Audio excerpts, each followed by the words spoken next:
Bueno, Dios les bendiga, qué gusto poder estar aquí dirigiéndome a ustedes. Pues agradezco al Señor muchísimo que tenga la oportunidad de poder compartir este estudio en estos momentos difíciles, pero sabemos que aún en estos tiempos podemos aprovechar la coinonía que el Señor nos da. Así que para empezar este estudio quisiera leer brevemente Isaías 41:18, que dice así: En las alturas abriré ríos y fuentes en medio de los valles. Abriré en el desierto estanques de agua y manantiales de agua en la tierra seca. Yo a este estudio le he querido llamar En las montañas. Para ponerlo en perspectiva, una montaña es un punto de inflexión en nuestra vida en donde Dios nos quiere llevar a mejores cosas. Básicamente es cuando Dios nos quiere catapultar a algo nuevo, a algo diferente de lo que nosotros estamos acostumbrados a hacer. Esto puede ser un nuevo trabajo, una nueva casa, poder ir a un nuevo país, abrir un nuevo negocio. En sí, es un momento en donde Dios nos quiere llevar hacia cosas que nunca hemos experimentado. Y lo cierto es que cada uno de nosotros tiene la oportunidad para ir y elevarse hacia nuevas cosas, porque el Señor nos quiere llevar a nuevas cosas y mucho mejores. Ahora bien, ¿cómo podemos hacer para llegar a la montaña? En esta ocasión voy a compartir unos puntos que yo he descubierto escudriñando la palabra y que son básicamente momentos o pasajes en la palabra en donde personajes de la Biblia fueron a la montaña, no solo literalmente, sino también espiritualmente. Y vamos a hablar sobre qué fue lo que ellos hicieron y cómo cambiaron ellos y cuáles fueron los secretos para subir exitosamente a esas montañas. El primer punto que quisiera tocar es que en las montañas eres transformado. Y para eso quiero remontarme a la historia en donde Abraham es probado. Cuando Dios le pidió a Abraham que entregara a su hijo en sacrificio a Isaac. Bueno, en esta ocasión podemos ver que Abraham es totalmente transformado de lo que él era antes. Eso es porque en la montaña eres cambiado a una persona que tiene una fe extraordinaria. Lo impactante es que Abraham mostró su fe no importando las circunstancias. Y esto es algo que me impacta bastante, porque vemos que Abraham, a pesar de lo que pasa, él siempre está con una fe muy segura. Y de hecho, si analizamos los pasajes posteriores a cuando Dios le ordena a Abraham que entregue a su hijo en sacrificio, él dice a sus sirvientes: iremos con el muchacho, adoraremos y volveremos. Y también cuando le dice Isaac: ¿a dónde está el cordero?, Abraham llega y le dice: Dios se proveerá de un cordero. Y lo cierto es que no había ningún cordero hasta ese momento, pero Abraham tenía esa fe que va en contra de la esperanza y que va en contra de las circunstancias. Pero aún así Abraham, a pesar de todo esto, a pesar de que al saber que iba a la montaña, iba para matar a su hijo, él toma la determinación para ir allá arriba y hacer lo que Dios le había mandado, para demostrar su amor en ese mandato, para demostrar que él no iba a romper el pacto de obedecer a Dios y servir a Dios. Sin embargo, el secreto aquí es que sencillamente Abraham confió en el Señor porque lo conocía. Y a veces las montañas no son para probar nuestra fe. En ocasiones son para probar cuánto conocemos de Dios. Abraham, ese fue el secreto por el cual confió en el Señor, porque él no tenía miedo sobre quién era. Él conocía que a pesar de que era una circunstancia muy extraña, confiaba en quién era Dios y cómo actuaba él. Y a pesar de todo esto, él tuvo la fe y tuvo la confianza porque no se basó en el miedo, sino en el temor. Incluso el ángel del Señor le dice: no le hagas nada a tu hijo, porque he visto que tienes temor delante de Jehová. Y lo cierto es que Abraham tenía temor y no tenía miedo. Y la diferencia entre miedo y temor es que el miedo es la inseguridad que uno siente hacia lo desconocido, pero el temor es un respeto reverencial hacia una persona que admiramos. Y Abraham tenía temor y no miedo. Y lo cierto es que cuando nosotros vamos a la montaña o el Señor nos llama a ir hacia nuevas cosas, tenemos que estar confiados en quién tenemos nuestra fe. Y tenemos que saber que tenemos que confiar en el Señor no por nuestras circunstancias, sino por quién Él es verdaderamente. Así que ese es el punto uno. En la montaña somos transformados y en la montaña nuestra fe se vuelve extraordinaria. Y como punto número 2, en esta misma historia quisiera decir que en la montaña podemos tener una adoración extraordinaria. Y lo cierto es que no solo nuestra fe se cambia o se vuelve increíble, sino también nuestra adoración. Para muchos cristianos la adoración consiste en un momento en la iglesia en donde estamos cantando y podemos tener una intimidad con el Señor. La música por lo general es más suave y también puede ser un momento de gratitud en la iglesia en donde nos dicen que levantemos nuestras manos y que adoremos al Señor y que cerremos nuestros ojos y entremos en una intimidad. Pero lo cierto es que la adoración no solo se basa en eso. La adoración es un estilo de vida, es un estado del alma, es una posición de la mente, es una posición del corazón, es una mentalidad. Quiero decir, la adoración abarca muchísimas más cosas. Y para nosotros como cristianos es muy fácil a veces adorar al Señor cuando todo va bien.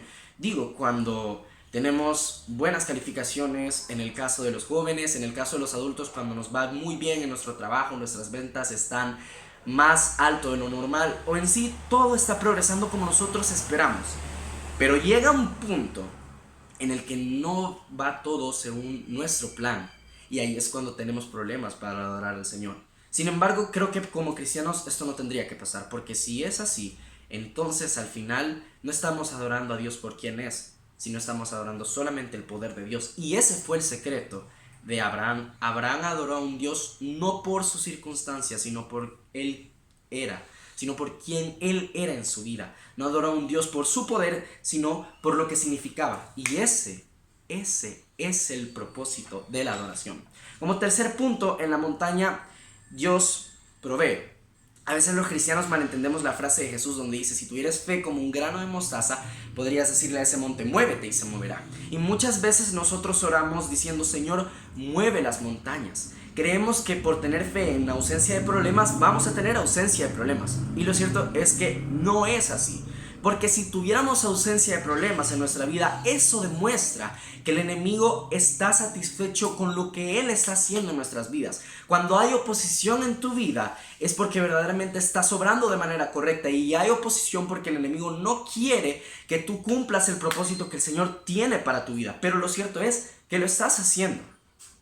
Y la verdad es que me impacta porque Abraham siempre tenía esta confianza en que el Señor va a proveer, e incluso se lo dice a su hijo. Y en efecto, el Señor proveyó el cordero para el holocausto.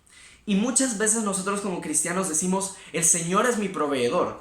Y nos solemos remontar en ciertas ocasiones a que por esa acción del cordero en el monte, Abraham llamó a ese lugar Jehová proveerá. Y muchas veces decimos Jehová iré, Jehová proveerá, pero no decimos que en el monte del Señor será provisto, como antes se usaba esa frase.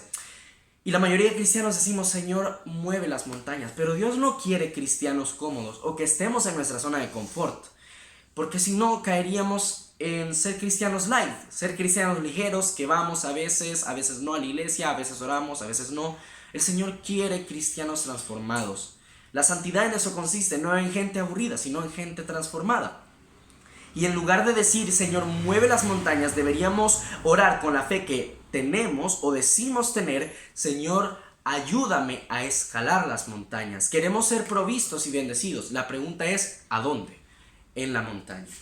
Como siguiente punto, en la montaña Dios sale al encuentro. Hay una anécdota, un pasaje en la Biblia que me gusta bastante, que es en Éxodo 24, 15 al 18, que en este momento es cuando el Señor sale al encuentro con Moisés, porque Moisés sube a la montaña porque está por hablar con el Señor, y el Señor viene y cubre la montaña.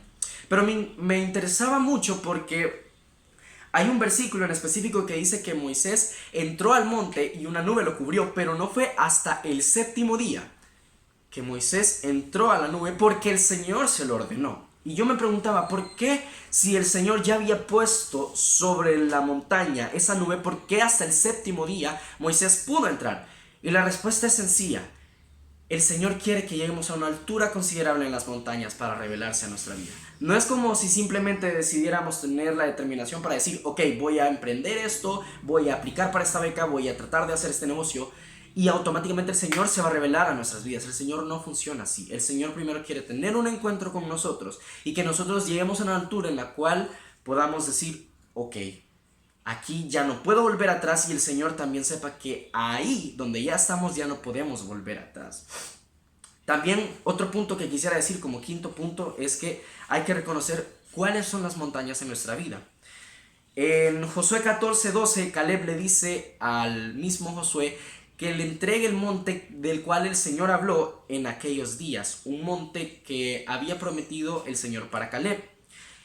Y saben, había una historia que me gusta bastante decir, que era sobre un hombre que le gustaba escalar montañas porque cuando llegaba a la cima le encantaba admirar el paisaje. Y un día vio una montaña muy alta, pero muy alta, y dijo: quiero escalarla, porque era alpinista. Se preparó y empezó la aventura. En el camino se cayó, se raspó, hubieron momentos en los cuales pedazos de roca gigantes le caían cerca y él se agachaba para esquivarlos. Y al final terminó llegando a la cima cojeando, malherido, con la ropa desgastada, pero al final llegó. Y cuando ve la cima, él se queda viendo y contempla el paisaje. Y luego se queda viendo atrás y se pone a pensar: ¿en qué estuve pensando? Nada de esto valió la pena en realidad. Porque cuando él vio el paisaje, se dio cuenta que al final no había nada que contemplar. Y muchas veces eso somos nosotros. Muchas veces esa es nuestra vida.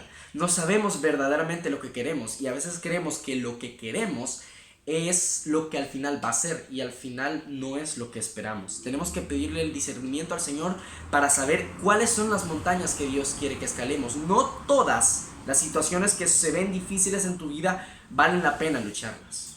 No todo el negocio que te digan que vale la pena, o no todo trabajo vale la pena, porque al final Dios sabe lo que necesitas en vez de solamente lo que tú quieres. También otra cosa que me gusta bastante como siguiente punto es que en la montaña es el mejor momento para aprender la naturaleza de Dios. A veces queremos que el Señor se revele abriendo los cielos y que nos diga Él: aquí estoy, y quizás que caiga un trueno o un rayo, pero lo cierto es que en 1 Reyes 19, del 9 al 13, Elías entendió que el Señor no se muestra en un terremoto, no se muestra en un fuego, no se muestra en truenos o no se muestra en cosas grandes. Para Dios el idioma favorito es el silencio, los detalles pequeños que pasan desapercibidos. Ahí es donde empiezas a entender cómo es la naturaleza del Señor. Finalmente, en la montaña debemos velar para buscar la intimidad. Hay un pasaje donde Jesús le dice a los discípulos: quiero que velen conmigo, y van a un monte a orar, que es justamente antes que Jesús sea crucificado. Lo que me llama la atención a mí es que Jesús le dice a estos discípulos escogidos: quiero que velen conmigo. Y lo cierto es que el Señor quiere que velemos con Él, y quiere el Señor llevarnos a la montaña, quiere llevarnos a nuevas cosas, a cosas que ni siquiera podemos imaginar. Pero el problema fue que los discípulos se durmieron por la tristeza, y muchas veces eso somos nosotros. Preferimos no ir a la iglesia y quedarnos descansando, o ir a la playa, o a veces quedarnos en nuestro teléfono hablando o perdiendo el tiempo en lugar de leer la Biblia. Y eso somos nosotros que cuando el Señor nos está buscando en la montaña para una mayor intimidad, sencillamente nos dormimos, y muchas veces no nos damos cuenta, ni siquiera nos pensamos si está lejos nuestro corazón del Señor, porque podemos estar en la iglesia o podemos estar haciendo un gran proyecto, pero nuestro corazón puede estar muy lejos del Señor. Y necesitamos verdaderamente velar para tener esa intimidad con el Señor, para que cuando el Señor nos llame a la montaña, no durmamos. Finalmente, quiero leer Salmos 148:1, que dice: alabad a Jehová desde los cielos, alabadle en las alturas. La pregunta aquí es: ¿cuál es mi alabanza en las montañas? El Señor dice que Él abrirá ríos, pero no solamente lo hará en las alturas, sino que también hace hincapié en este versículo de Isaías, que hará fuentes en los valles. Eso significa que no importa la situación que tú estés afrontando, no importa la situación que como país estemos afrontando, lidiando, pero al final el Señor sigue siendo fiel, y no importa cómo lo veas, y no importa mucho menos cómo lo ve el mundo.